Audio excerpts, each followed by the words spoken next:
Cheers. I don't have my It's all right. This is how we're gonna start it. Cheers. Yeah, cheers. It is currently 6:37 at night, and we're having a cup of coffee on a Sunday. And I But have work tomorrow. but without further ado, I want to say welcome back to the Power Not podcast. I'm obviously Corey O'Connor here, and looks like I have another matching person here. You guys may not know is No, you want me to reintroduce myself? I said reintroduce myself. yeah. Go ahead. Casey Aguilar-Gervase. Casey AG. So Casey AG now lives with me. I'm just kidding, but We're she's roommates. we're just roomies. But I'm very excited to announce that she'll be the co-host of Power Not Podcast. We're also going to do something a little different. We're going to have like obviously in-person interviews with other people, having more of a video session podcast. Hopefully, I could figure it out in order to put it on Spotify. But for people who may not know Casey AG, just want you just go ahead and introduce yourself to everyone who's listening. What do you want to know about me? Um, Anything really. Just for like, what's the full story about you and how'd you get Okay. into sports and stuff? I'll give you my elevator pitch for this, and then I'll let you ask me your questions. Dog mom of 2. Anyone who follows me on Instagram knows that I have 2 dogs because I post them religiously. So they're actually in the room with us. So you just can't see them. But I have Mason and Tony. I am an Olympic weightlifter, which that is also all over my page. I feel like I need a better question. It's okay. I could do a better introduction. So for Casey Aguilar-Gervase, she is a former 64 kilo lifter, but now is transitioning to a 69 kilo lifter. Nice. More of a light, strong, powerful, jacked 69, as she may not think so, but she is. And so yeah, she's been lifting for Team Puerto Rico for how many years? Officially since 2023. So I did a couple years of back in 2020 during COVID, we did like an online round robin competition. So that was the first time I did anything for Puerto Rico. And then in spring of 2021 was the first time I flew to Puerto Rico to do a competition, and did several on the island before being able to actually represent them internationally. So 2023 was like my debut wearing a Team Puerto Rico singlet. So yeah, in short, she's been weightlifting since around 2019. Is that Yep, correct? 2019. So how many years is that now? 6, Oh, I can't do that 7, math. almost. Six and a half. So Yeah, 6.5 six years and a been half. weightlifting. She's been lifting for Team Puerto Rico since 2023. She's competed internationally at Worlds, Pan Am's, and then Central American Games as well. The top 3, I would say for sure. So a little humble brag, yeah. So she's an international weightlifter. So that's why I wanted to get her on the podcast. And but before that, like you were always into sports as a kid growing up, right? What was like you growing up? Yeah, so I feel like I'm a lifetime athlete of sorts. My parents threw both my older brother and I me into a lot of different sports growing up. But the big one that was a huge part of my childhood was lacrosse. So I started playing lacrosse when I was about 6 years old. Huge tomboy, so I think my brother picked up a lacrosse stick that we found in the basement. It was my dad's from like his frat bro days in college. And so Alex, my older brother, started playing lacrosse, and I think a year later I started. So I played lacrosse all throughout childhood, and didn't really get super serious about it with like club until I think I was 13, so right before high school. Um, Turns out I was a good enough lacrosse player to get recruited. So I did play college lacrosse, Division I lacrosse. But I think I, like, sport specific aside, always just felt like a good athlete more so than like super good at lacrosse. I don't know if I was the best lacrosse player, but I was able to out athlete a lot of people because I played defense. So I think just me being athletic helped, and my size being small, close to the ground, benefited me. Yeah. Yeah, for sure. So, like, you see a lot of, collegiate level athletes who transition over to Olympic weightlifting, mostly because a lot of the collegiate programs have Olympic weightlifting in them, right? Mhm. So, like, what was that for you? Like, how did you get into Olympic weightlifting? Yeah. So when I'm also the queen of short story long, so this is perfect for a podcast. But, some people don't know this, but when I was 16, I tore my ACL for the first time. I had already committed to college and was panicking because I thought I was going to lose my scholarship and all that jazz. But tore my ACL when I was 16, tore it again almost exactly a year later at 17. So 2 ACL surgeries right before my freshman year of college. And my freshman fall, they had told me that I was probably going to have to redshirt. But fortunately, my athletic trainer was incredible and I got cleared in like 5 months. But along the way, I got to get into the weight room. And I think I just kind of fell in love with that process of getting myself strong. Because I knew realistically the only way I was going to survive, but oh, here, Mason, the only way I was going to survive 4 years of college lacrosse and really like get back out on the field was if I felt strong enough to not really have to worry about or think about my knee at all. So we had a really great athletic training staff as well as like my strength coaches that just helped me, I think, find my strength physically, but also like mentally to like get back out on the field. Yeah, that makes sense. So you kind of fell in love with the weight room after getting My injured and safe space. getting back. Yeah. Um, so I guess like when sports ended, like Mhm. lacrosse and whatnot, and then obviously you kind of found out it was a sport because Mhm. like even when I started, I didn't know that it was a sport, but so you found out it was a sport. Because I didn't answer your question. Yeah. Yeah, that's okay. So fell in love with the weight room and some of our, like you said, some of our strength and conditioning, we did learn how to clean. I got to learn how to do some snatches. I have videos of me like hip power snatching like 50 kilos when I was in college. It's gross, but cool to see like back then what I was doing.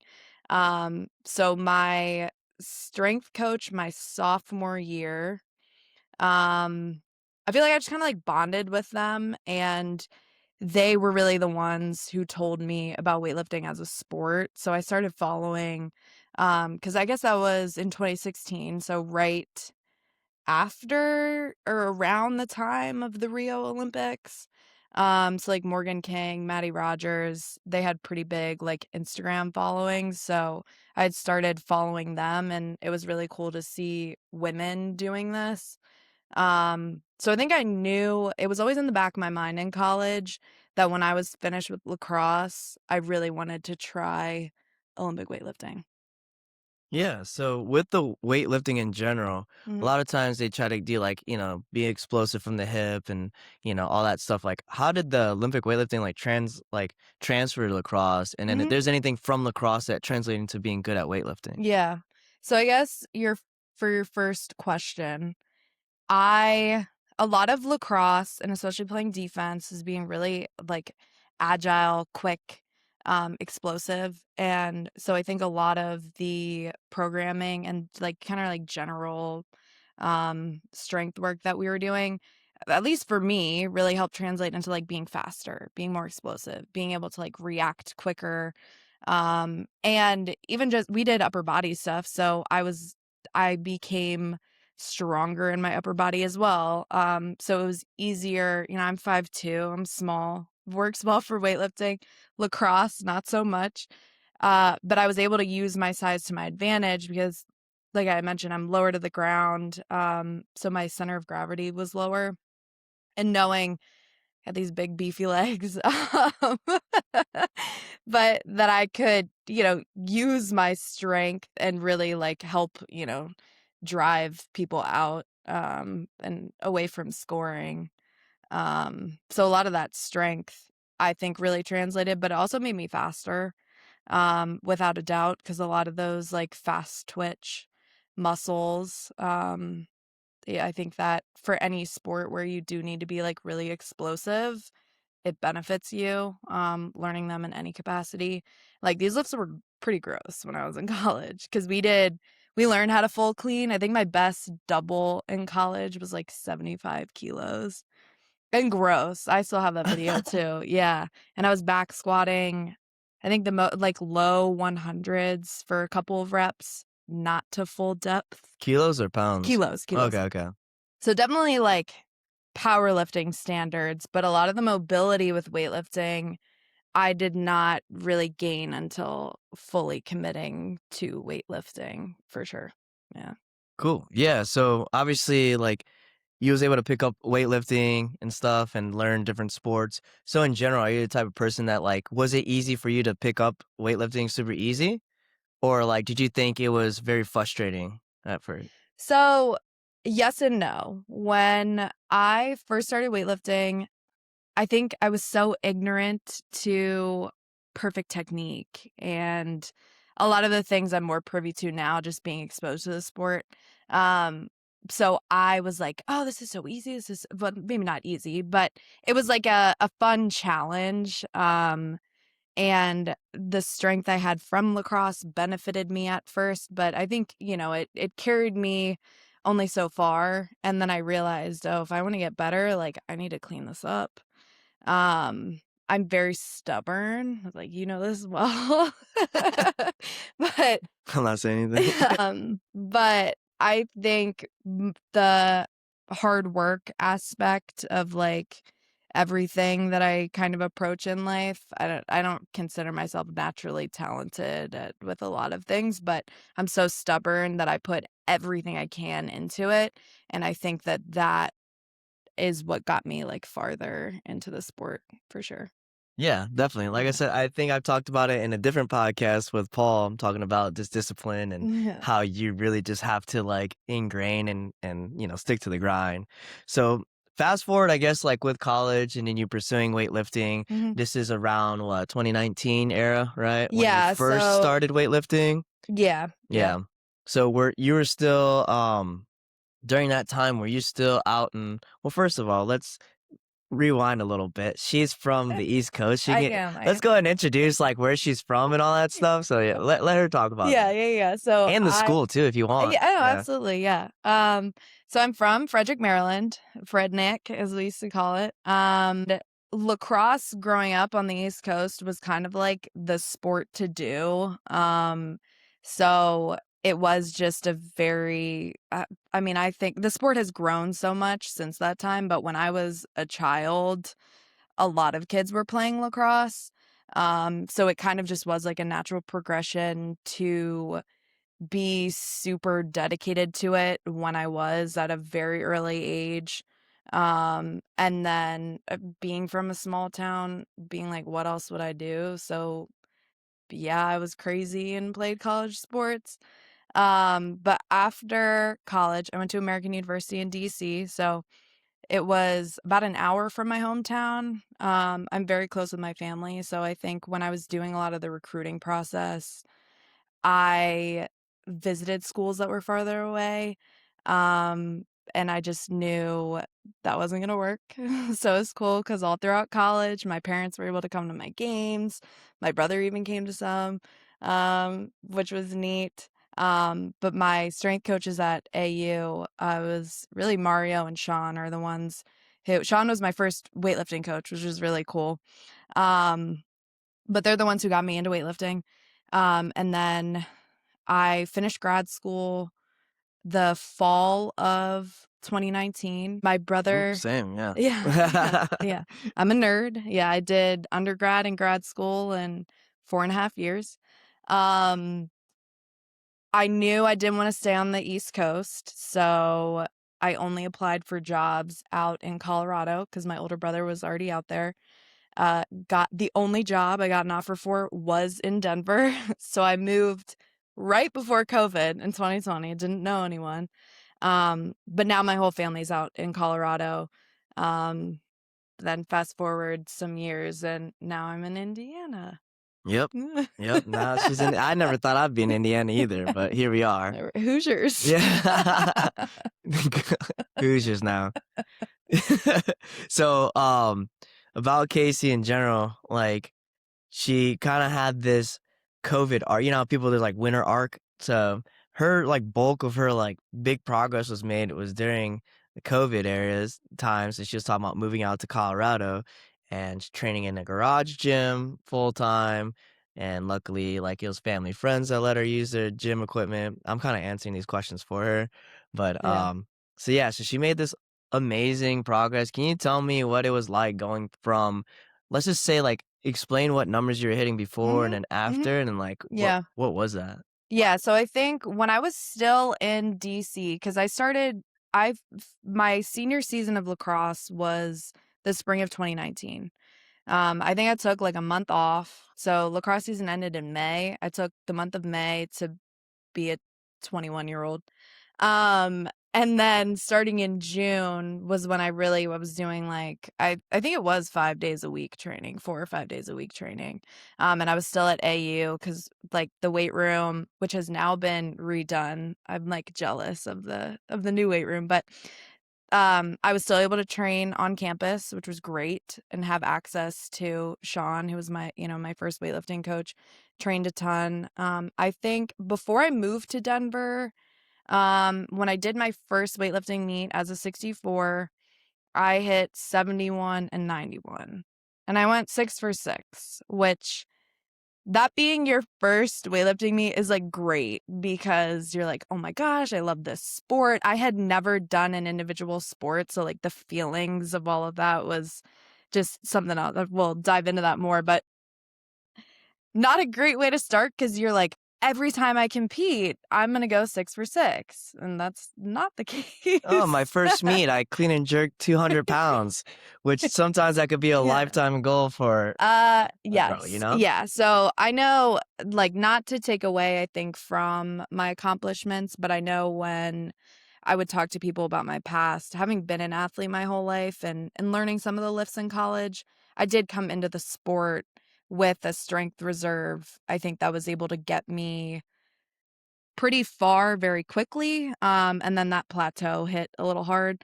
But my first meet that I did, our goal was for me to qualify for under 25s, which I did, which was pretty cool. And then during COVID, so I had under 25s. I competed as a 59. I went 2 for 6, won a bronze medal for my snatch. But yeah, I made one snatch. I made my first snatch, my opener, and my last clean and jerk. And I remember before I took my last clean and jerk, Sean was like, because it was in Pleasanton, he was like, I didn't fly all the way to California for you to not, make this lift. But that qualified me for senior nationals, Mm. that total. Yeah, which was, I think, pretty crazy because I have realized now that might not be the most normal path for a lot of athletes. And for me being pretty oblivious to weightlifting, I was like, oh, cool, like senior nationals. Um, and so that led to me being in Colorado, and because that was February of 2020. 2020 COVID happens. I literally got an apartment. My balcony overlooked Denver Barbell Club. And I was so stoked to be able to I think I did like a month of like 2-a-days a couple times a week. I had like no life, no friends, but I loved weightlifting. And then the world shut down. So I was in the garage for a while. And I think the isolation was like good and bad because I wasn't in a weightlifting gym, I was just doing what was programmed and not really aware of like, oh wow, I'm like making a lot of progress. Like that summer I clean and jerked 100 the first time. I cleaned 105. I snatched 87 that fall. I had some like weird random progress, um which was just kind of wild because again, I think I almost wish I could go back to that time when I wasn't so obsessed with like how things feel, my technique, because sometimes that's like such a mind fuck, for lack of a better word. But back then it was just kind of like, I'm going in, I'm like hitting shit, I'm doing it. Um, and it was just cool. I know there were some days that sucked, right? But for the most part, I think back to that, and that definitely set like a good foundation for the years that followed that. Yeah, for sure. I think a lot of it too, when you don't have an option or a choice, you just kind of, just get it done. Mhm. And like, I think you're just enjoying the process throughout, just like, hey, you're more just an athlete driven, like, this is what I have to do what I'm told, I just get it done, right? So I think Mhm. that's probably the mentality that you're going into. And just to kind of recap everything, so approximately about like a 6-month period from when like the COVID thing happened and your like athletic career with weightlifting. So say you did 6 for 6, then the U25s, you went 2 for 6, got a bronze medal, qualified for senior nationals, and then you're like training super hard in the Mhm. garage. And then you Mhm. said your first meet was 71.91. Mhm. And then at the end of that garage period, you snatched Mhm. what, 86 and clean and jerked Well, 105? so I'll say I hit both those in the garage. Okay. I was still having issues competing. No, that's fine. I mean, that's Yeah. still progress. No, So, without a doubt. And I yeah. think too, a lot of like female athletes, and I think more athletes in general, weight cutting. I had no idea what I was doing. I never cut weight before. So I was probably competing in a weight class I shouldn't have competed in as a 59. So I would have a lot of progress. And then when I needed to, and I wasn't sitting super heavy, but being pretty lean already, it was tough to like weigh in at 59 exactly. So by the end of 2020, because that was because I think you did that meet when finals and nationals were together online. Yeah, the virtual Yep, one. yep. And I think I went, it was like 80 or 81, and I want to say like 94. And I was power jerking. I was power jerking back then too. Yeah. Yeah. But even that progress, I think from what a 162 total to one I think I put like 10, 15 kilos on my competition total in a year, give or take. Yeah. In Yeah. that first year. Yeah. Yeah, so it's pretty good. Yeah. So let's get to the She's like, "I'm not satisfied with that." No, I was kidding. I think at this point, it's hard to get even any kilos on total PR. I mean, after, everyone kinda knows after that 3-year mark, it's like newbie gains are gone. Okay, you gotta focus on other stuff, but Yeah. I wanna talk to the good stuff, the nitty-gritty about, Yeah. okay, so Yeah. how did, in general, like, the thought of Yeah. you competing Yeah. internationally, like, happen? Yeah. So my dad is from Puerto Rico, and growing up, it was always a big part of who I am. And we spent a lot of time traveling to the island growing up. And this was back before like tourism was really big. So it felt that like, not like exotic isn't the word, but it was like, yeah, we're going to Puerto Rico. And I think a lot of Americans maybe didn't know, or this is just my perception as a kid. I think a lot of people didn't know as much about Puerto Rico.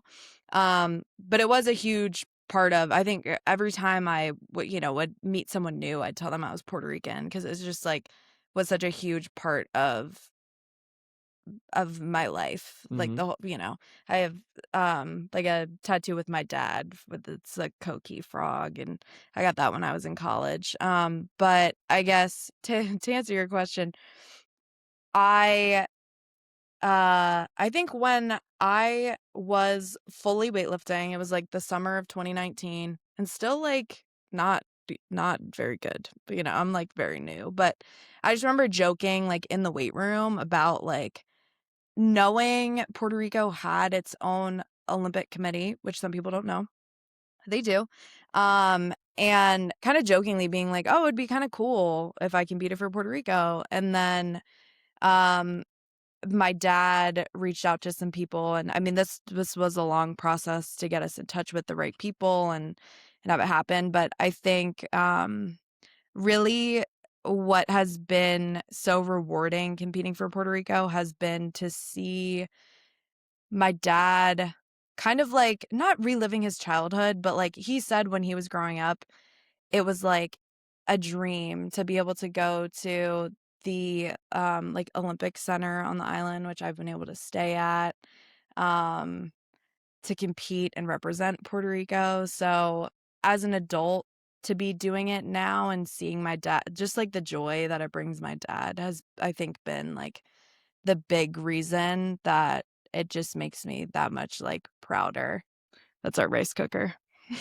It probably, it may or may not kick in. Yeah, that's our rice cooker. Rice is done. But back to what you're saying. Yeah. Like, I think it's awesome because, like, me being half Japanese or whatever, you have Mhm. another, like, culture, Mhm. ethnicity, right? Yeah. And to see, like, your family come together because of that Mhm. and just embracing that culture and being proud of it. Because the whole point of being American in general is just being able to, like, express yourself and to, like, be proud of other things. Because, like, let's be honest, like, America itself, like, doesn't really have much culture, you know? And So I think it does, but I will say, uh, the pride that I've seen and been able to experience lifting for, a Latin American country, um, has just been unreal. And it's hard to like describe a lot of it to people, but there's just a lot of passion and really it's like just this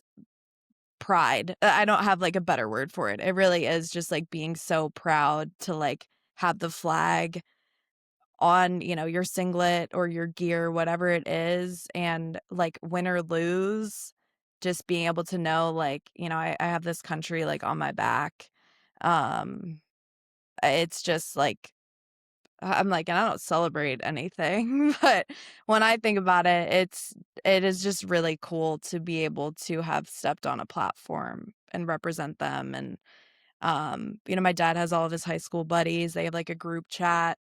They're like the biggest Casey fans. So I don't even know if they haven't been to one of my competitions, but it's just very cool to see like the camaraderie that exists. yeah, Yeah. exactly. It's really Yeah. cool. And like it's very fortunate like you're not like from the island, but your dad's from the island Mhm. and you have family there too Mhm. and you're able to do that. So I guess like what was that process like to just, hey, I want to live for Puerto Rico?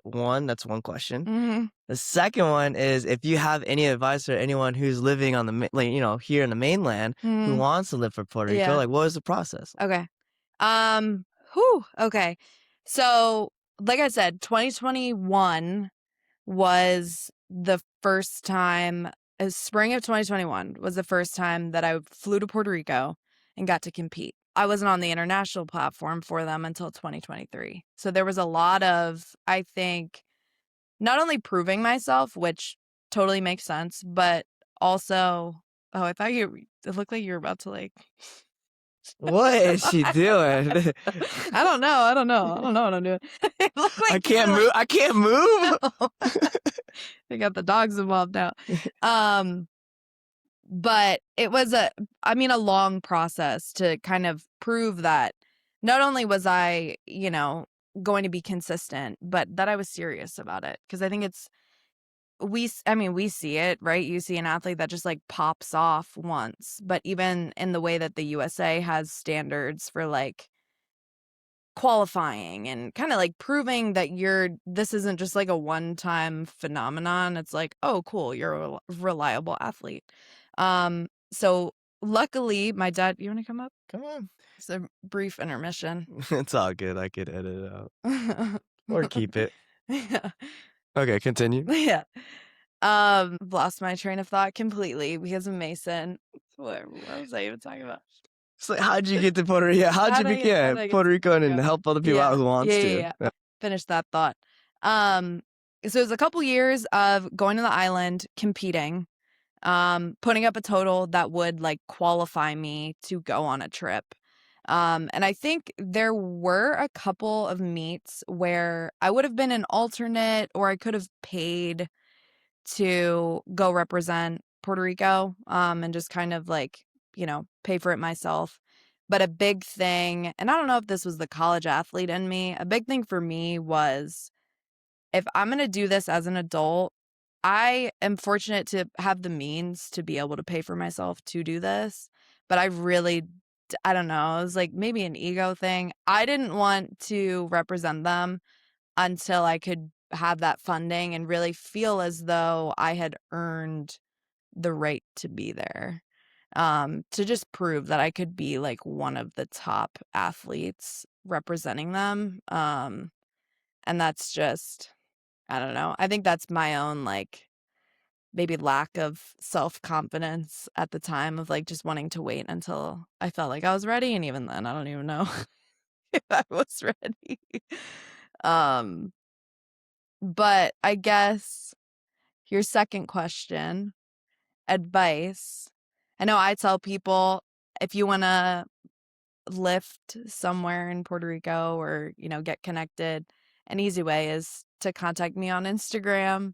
Because that way I can, get people to the right people, because it was kind of hard to track that down. But really, that was the benefit of my dad having, I think it was like one of his buddies' nephew's cousin was the coach of the swim team, who then got us the,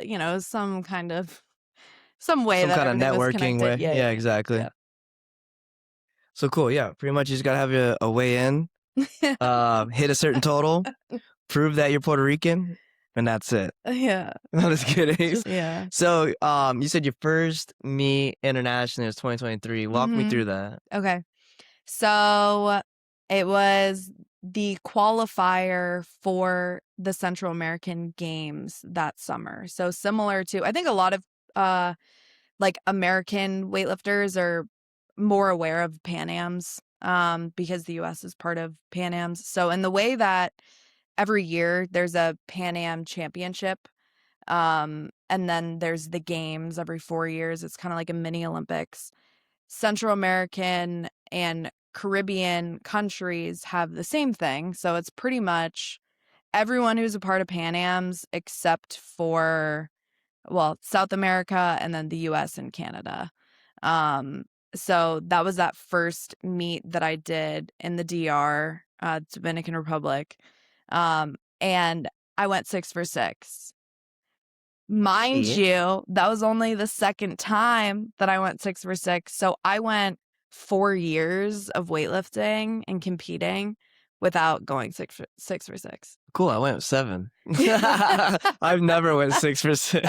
Hit meet PRs. So who was your coach at the time, for that first one? That was Ryan. Okay. The squat father. Yeah, shout out Yep. Ryan, squat Yeah. father. Yeah, my guy. And honestly, I think there's no one else I would have wanted to be there with me, like at that meet, because it was just huge. That was actually my first meet with Ryan. Oh, okay. Yeah, so that was just like a big one for both of us.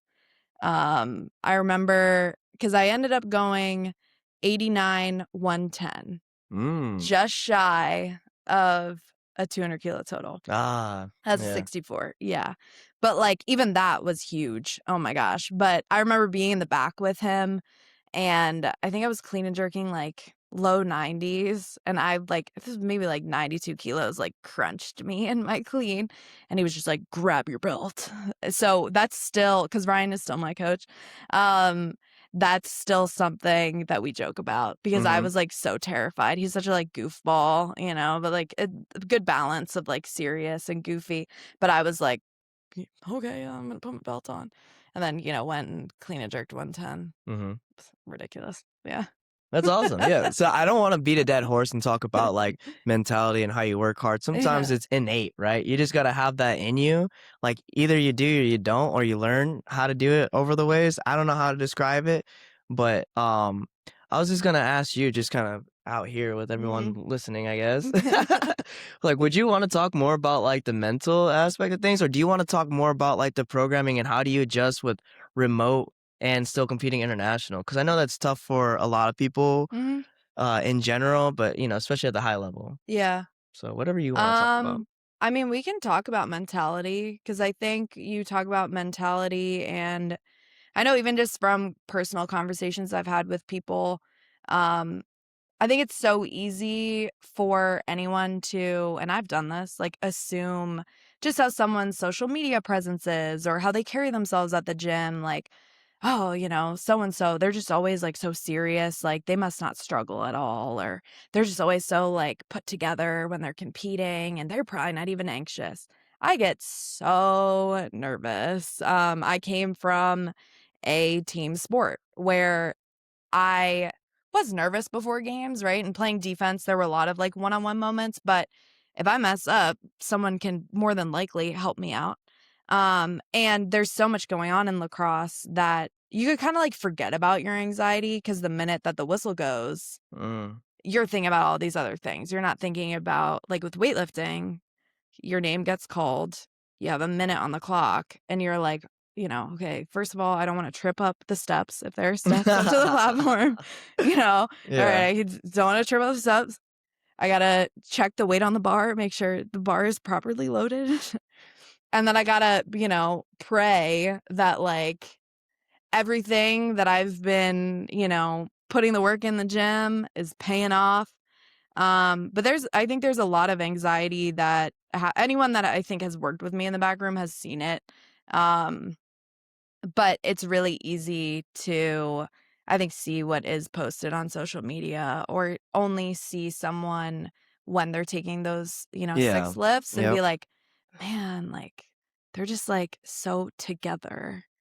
And that's not the case most of the time. Like you've trained with me. Yeah. I mean, the more and more I either talk or listen to other podcasts, like everyone is human and everyone has the same feelings. It's just all about like how do you go about it Yeah. without like crashing out, Mhm. right? And I Avoiding crashing think out. managing it, because I think in the first like early years of my weightlifting career, I definitely was of the mindset of like, I'm just not going to let anyone know that I'm like nervous and, oh, I got this. Yeah, it's fine. It's whatever. I'm like so not anxious at all.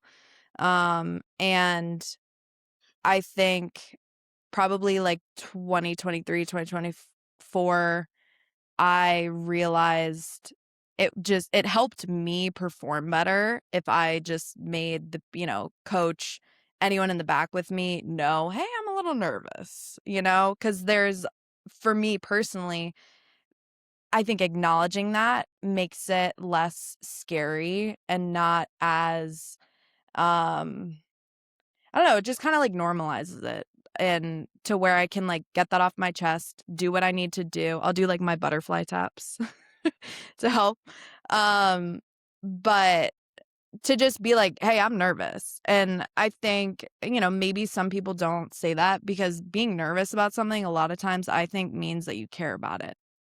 So we go through things like nonchalant, like, oh, it's whatever. You have your heavy day, you're like, it's no big deal. Instead of being like, yeah, I'm nervous because this means a lot to me. I want this to go well. And it's hard to like vocalize that, but I know for me that helped a lot and it's still a work in progress.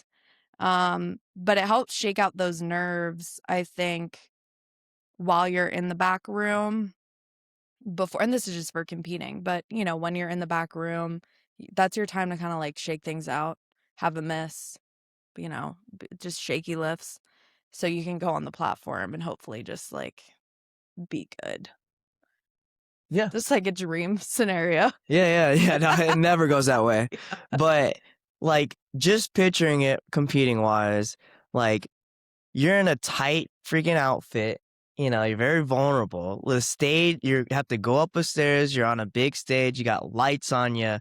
A heavy ass barbell is Mhm. loaded and it's just waiting for you. And like no one really, there's no like go button. It's just a Mhm. minute on a clock or 2 minutes, Mhm. depending on if you Yeah. miss or you're retaking an attempt.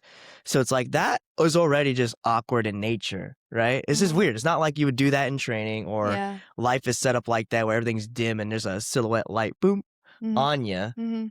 Coming from like a team sport, which Yeah. I'm not gonna lie, most people my age and your age, like we probably played some ball sports before. I feel like Yeah. kids now just grow up in weightlifting and stick with it. Yeah. Or they're Um, on their iPads. or they're on their iPads. Yeah. Just Yeah. a little shit, but no, like, Yeah. little shade, not shit. But like, I guess that was that difference between like, you know what I mean? Like, was that a hard Yeah. transition Yeah. or Yeah. what? So I think in having played defense, right? Like there were like those 1v1 moments where I need to not mess up. So there were definitely those moments where it's like everything is on me, but not to the degree that weightlifting was. Also, like lacrosse was like a bro sport. So I was like training in, shorts, mid calves. I like don't even own mid calves anymore, but I don't even know what that is. um What's mid calves? like like um Like mid capris? calf socks. No, like tall Oh, socks. tall Yeah, socks. like I got Yeah, like quarter like calves on right now. cruise Yeah, socks. crew socks. Yeah. There you go. Yeah, I had like a sock tan. That's like such a lacrosse thing, but like such a bro sport, oversized. Your pump cover for the strength athletes. But I was never really in anything super tight fitting when I was training, when I was playing. So shifting into a sport where I think for the first like year of weightlifting, I was still wearing my lacrosse stuff in training. But it was weird putting on a singlet and you do feel really exposed. So I think, when I train, I don't really like a lot of attention on me, because of my own anxiety with things. But when I compete, I think it was, I mean, like 2023 was probably when I started, you do your hair a little bit more. I put sparkles on my face. My shoes are sparkly now because I think for me, when I'm competing, that's when, as much as I don't want the attention, that's kind of like the moment where I think we deserve the attention the most. Where it's like, I've worked so hard to be here. Yes, you should be looking at me. And, I'm a girl. Like, I want to be a little sparkly. Um, but like even embracing that helped with that's kind of my way of channeling again being nervous and all these things and just being like, you know what, if I can like put myself together and like look good, lift good, I think it works. So Yeah, exactly. Kind of like finding your own swag and kind of like just being true to yourself. yeah. I think that's another thing that people really enjoy weightlifting because Hmm. even though it's kind of like, we always joke around like anyone who's in weightlifting is probably autistic or just like very narrow mind. I don't even know, just driven in a different way. Um, but it's like you have all these things that we have to train for one little moment, for one little second. I Hmm. think how long does a snatch take? Someone did like the math and it was like, less than 3 seconds is a snatch or Yeah. something like Yeah. something that happens really, really fast. And, you know, in order for all that, it's just like, that's why you kind of just see weird things and people celebrating. I'm all for it. I, did a little spin kick. Yeah. Casey, she's a big shouter. I She's like, yell. But I did that in lacrosse. yeah. So I would do my dad would call it, it's like the Tiger Woods, like because lacrosse, I had a stick in my hand. So I'd do like the fist. And I didn't start yelling, I think, until I was snatching 90, because that to me was like what felt like I could be celebrating, which is ridiculous because I do think athletes should be able to celebrate wins in any capacity, and it's cool to see people again like being proud of what they're doing. So that's me when I yell because I'm quiet in the gym. I don't really like to make a peep. Because again, that's like an attention thing. But no, when I'm competing, I'm like yelling at myself, right? Where you're just like it's like this primal, I don't even know where it comes from. But yeah, I know it's like cool to watch those videos back and be like, I don't even know who that is, but Yeah. It's just a lot of emotions mixed into one, yeah. whether you're an emotional person or not. It's just like an indescribable feeling of like hitting something that you worked really, really hard for, and you can't really explain it other than experiencing it, Yeah. right? Yeah. You just got to go ahead and do it meet. Hmm. So, like, Yeah, honestly. so yeah, like you've done all these things. You was Mhm. able to do even worlds in Bahrain 2024. So, like, I guess we're talking about mentality and like competing on the big stage and whatnot.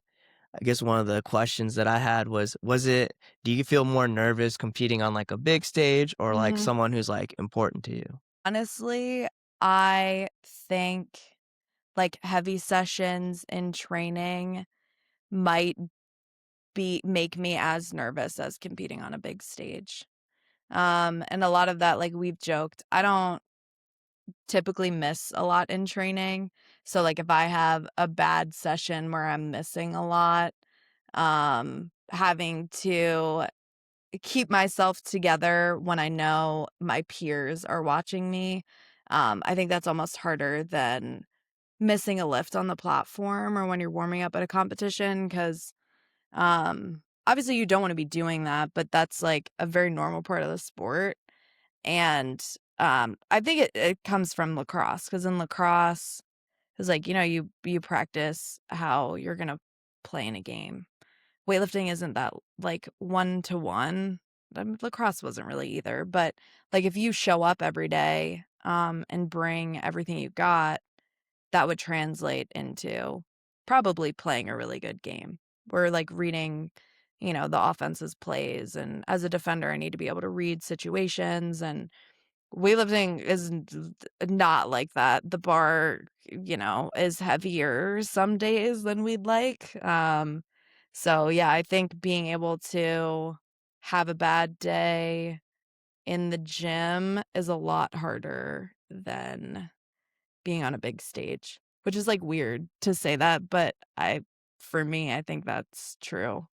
Well, it's like in training is I think is harder than competing because that's the bulk of your work. That's the bulk of your time. You might have Mhm. 6 months of you prepping for stuff. So like Mhm. every one of those sessions matters leading up to that one moment. So Mhm. once you're on that platform, you're kind of just doing what you like you're trained or what your training has been Mhm. like. If it's been kind of crappy, you're not expecting much, you can't expect a certain number, Yeah. that's just the reality of, Mhm. what it is, so you just Yeah. go out and do what you can, right? Yeah. But in order to maximize everything for that competition is that bulk of that Mhm. training, I think, which is why it's stressful sometimes, right? Yeah. We have a Yeah. lot of outside factors in life, sleep, whatever, relationships, The job. job, yeah, Yeah. people who have real jobs and not just athletes and Yeah. stuff, so, um yeah, I think I just had, like, a few more questions, but I think mainly it was, like, is there any, like do you have, like, a best memory in weightlifting, or do you have, like, a worst in weightlifting, and do you wanna talk about it? Yeah.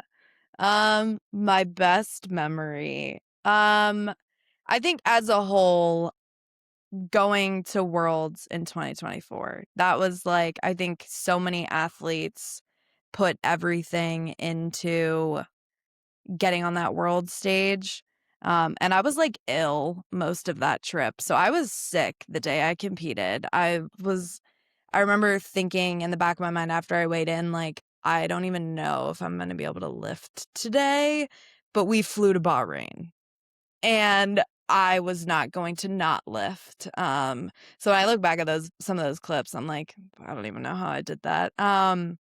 But advice my dad gave me, I think it might have been before I flew or while I was there, but he told me, he was like, "You've worked so hard to get to this stage. Be sure to like take a second to just like embrace all of it." He's like, when you're up on that platform, whether it's before you take a lift or after, just kind of like absorb it. So I remember doing that. It might have been while I was I don't know. It's either snatching or clean and jerks. There's only two, but I do remember his advice and taking that in and just being like, wow. That was a good trip. I mean, I got to go with Ryan, which was cool. We got to see a ton of like world-class weightlifters, train with Team China. We saw the North Koreans that were staying in our hotel. Like, got a picture with Lasha. Oh my gosh, that was Yeah, it's awesome. awesome. Yeah. And that was a good bonding experience for me and Ryan, which was great. Obviously, as an athlete, that was awesome too. Um, and worst memory, Sure, if you wanna share. I could share it. Pan Am's last year, so 2025 was a little rough. Ryan didn't had some flight cancellations, so he didn't end up getting to come. And my training had been pretty bad. All of last year, I had a not great like shoulder injury that was just making it very difficult to want to even show up and weightlift. So Pan Am's was like the worst total I've hit since like 2022. And that was hard. That was like really hard to do that on an international stage, but there were still wins from that meet. I think I went 2 for 6. I did. I went 2 for 6 at Pan Am's. I made my last snatch and my second clean and jerk. I thought you made your opener. No, because Oh. I threw 87 behind me, missed it in front of me, I know the and snatch. then What I about the made it. clean and jerk, though? Clean and jerk, well, I got called on my first, because I made my That was opener, but amazing. it was, Yeah, I remember that. Yeah. whatever. And then I made it on my second. But that trip was very difficult, just like mentally. I was going through a lot. And that was, I think, one of those, yeah, I know. This guy was Watching in helping me Oklahoma. through. Yeah, but helping me through it. But like I am proud that I pushed myself through that almost to a breaking point. I mean, you got 6. And You got 6, right? And then you yeah, I scored. did. Yeah. So like, Yeah. No, I know. But I think when you talk about, right, like goals that we have for ourselves, that was just tough. mhm, And I think mostly because my body, I think, was just telling me like it needed to not, mhm, but I had to compete. mhm. Um, and that was just tough, I think, to push through. Shoulder injuries are pretty awful. They suck. Everything we do requires our shoulders. So Yeah. Anything overhead. yeah. So, as what we do on the show on Power Not Podcast, I know other podcasts do it too, but I like to do these rapid fire questions because it gets people to, like, if you don't know them, besides weightlifting, besides your Yeah. story, Yeah. just like things about that person on a personality level. Okay. So haven't told her yet of what I was going to ask her, and I might just make up some stuff. I don't know. Okay. So pretty much like I'll say something, you just answer it, but your response is not going to be quick. So just keep it short and sweet. Okay. All right, so the easiest one, like, I like to do the marry, fuck, kill with the Okay. snatch, clean, or jerk. Kill, fuck, jerks, and that's what a combination of words. And Mary Snatch. Marry, snatch, Yeah. yeah. Yeah. It's a toxic relationship. It is. Yeah. All right, so, are you calm, focused, or hype before lifting? Calm, focused. Yep, definitely. Yeah. Make lifts or go for PRs? Make lifts. Typical. But if I'm making lifts, go for PRs. Loud crowd or silence? I guess that depends on training or competing. Loud crowd. Loud crowd? Yep. And then one lift you still fear? Ooh. Snatching 100. But it's like a good fear. Yeah. And then one more question here is one thing you're most proud of that people don't see. I guess this isn't gonna be quick, but after Pan Am's, I was, and Corey knows this quite well, I was just like, I think ready to like be done with weightlifting. But Mason's over this. But I took my first true break where I was doing like fun fitness things. Shout out to Ryan, he's the best. Did CrossFit stuff for the first time. And it like reignited the fire to get me to want to come back to weightlifting. So I think that's just like the big thing. That's my like current arc of like getting back into things. And I'm looking forward to the Arnold. It's, not most likely not going to be my best performance, but in terms of numbers, but I'm very excited to be back on the stage, put some sparkles on my face, do my whole thing. Mhm. So, yeah. Yeah. So speaking of the Arnold, stay tuned with us. We're both competing at the Arnold. I'm more just for fun. Casey's got to, do her thing like she usually does. But one last question Mm-hmm. is, what is the future for what is your future plans for weightlifting in your career and what's going on? Mm-hmm.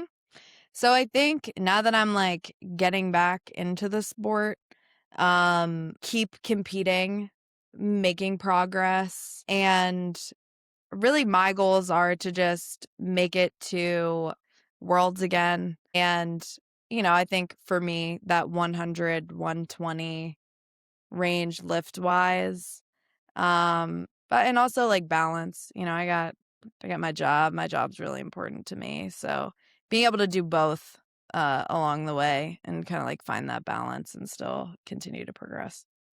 Yeah, absolutely. And so people want to follow you, Casey. Yeah. Where can they follow you at? On Instagram, Casey with 2 Y's _AG.